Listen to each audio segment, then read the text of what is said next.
Hello everyone. In today's video, we are going to create and share Google Doc link. Let's begin. First, open Google Doc. You can see here my interface of Google Doc. Just rename the file. Just give it a name, anything which your document deserves. Now you can see on top right, share option. Click on share.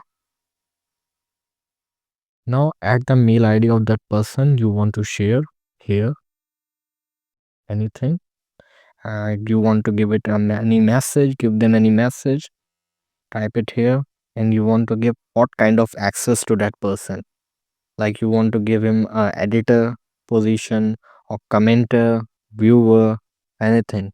You can give them access according to your preferences. And now I just your general access, just click on this and anyone with the link, select anyone with the link and enter the mail ID of the person and click on send. This is the procedure to share and create Google Doc link and share to anyone. I hope you find this video very useful. Don't forget to like, subscribe and share. Thank you.